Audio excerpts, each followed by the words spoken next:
Good morning, Internet and people of YouTube. My name is Troy Busch, and I specialize in yacht sales for PETZOLD'S Marine Center. So we're just getting going this morning, heading into the office. Gonna grab some breakfast first, but I want to speak about the buying process, especially on the used side, brokerage boats or even trade-ins, any used boat. How to buy, what are the steps, what comes first, surveys or sea trials or offers and all that stuff, insurance. I want to get into all that stuff, but first let's grab some breakfast and I'll see you guys at the office.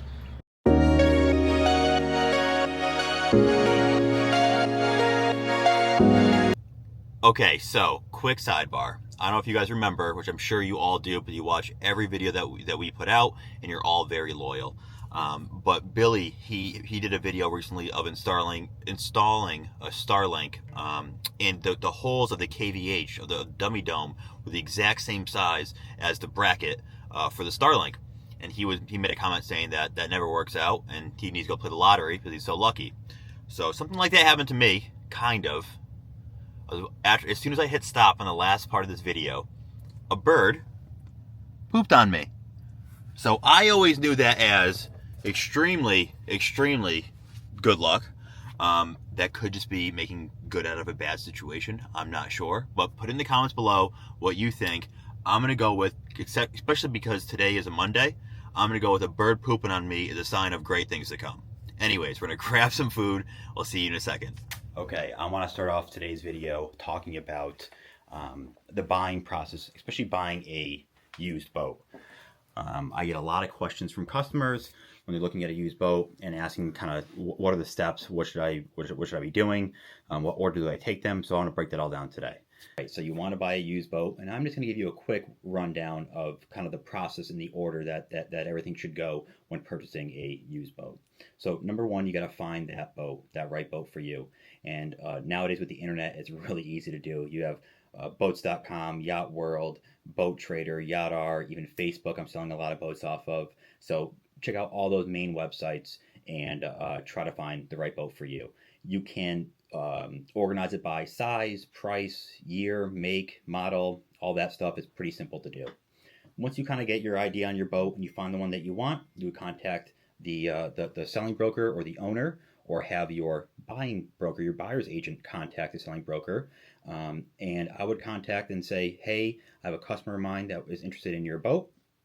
At that time, I'd also do a little bit of background digging. So I'd say to the seller or to the listing broker, do you have any service workers on the boat?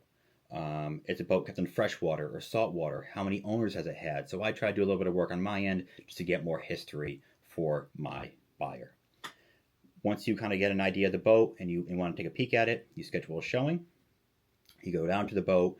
You try to look at everything that you can, especially cosmetically, because you're going to be hiring a surveyor for a lot of the more structural things and mechanical things in the boat. So whatever you're an expert at, try to focus in on that.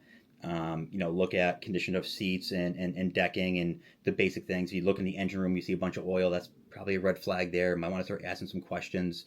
But you give it an overall look and see if you want to make an offer. Now, here's where a lot of people get confused. So I think we all can agree that you should get a survey prior to purchasing a boat. I would 100% agree with that. However, I've had people in the past that want to get a survey before making an offer. Now, that sounds like the right thing to do. However, I advise against it. The reason being is that surveyors aren't cheap. So if you were to get a land survey done on a boat, it probably costs you somewhere in the mid-20s or low $30 per foot. A lot of surveyors also have a minimum. And the last thing you want to do is spend a couple grand on getting a boat surveyed, getting your survey back, calling the listing broker or calling the owner and saying, hey, I want to offer you XYZ, and the selling broker or the seller tells you no. So you don't want to put the cart in front of the horse. You don't want to get a survey done unless you can agree on a number first. That's the biggest thing, the number one question or the number one roadblock that I had to overcome with a lot of customers. So the best way to go about doing this is you view the boat, you find the boat, you view the boat, you make an offer with contingencies. My offer is contingent on a satisfactory land survey, a satisfactory sea trial, maybe even availability of financing. items like that. That way, you can agree on a number first before taking money out of your pocket. Um, After you agree on a number, you do that survey or that sea trial, and something pops up that makes you um, not get the warm fuzzies or makes you want to back out of the deal or whatever it may be. You certainly have that right to do that because per the contract, the boat did not pass a satisfactory survey or sea trial. Or you could always go back to the seller and say, hey, Mr. Seller, I found XYZ. Can we either take it off the price or can you repair it prior to closing? So that's the basic steps on getting through buying a used boat. Hopefully this clarified it a little bit for you. I got some mail here that I want to show you guys. So let's do that next.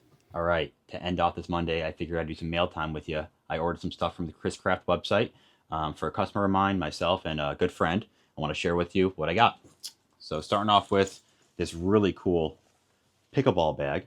This is for Brian. Brian is one of our mechanics down here in Norwalk. He's like my point man, handles a lot of my warranty stuff. Customers really like him. I very much so appreciate him. I heard he's addicted to pickleball, and his birthday's coming up, so I figured nothing better than a cool custom pickleball bag. I got myself this oversized sweater, which I'm sure will become my girlfriend's because that's pretty much how that works. I also got her a sweater, but once again, I'm sure mine will get used more.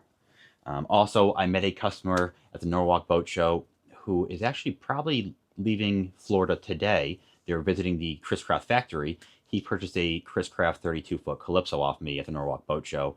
It's just getting built, just getting finished up. But I got his whole family matching shirts. I got the boys. They wanted this gray blue, and the girls wanted the light blue. So, out of respect for them, I won't mention their names in the video. I don't know if they want to be part of it or not. But thank you very much to you guys, and I got your shirts, and I cannot wait for the delivery on your boat. That will finish up this video. Thank you so much for watching. Please like, comment, subscribe, and I'll see you guys next time.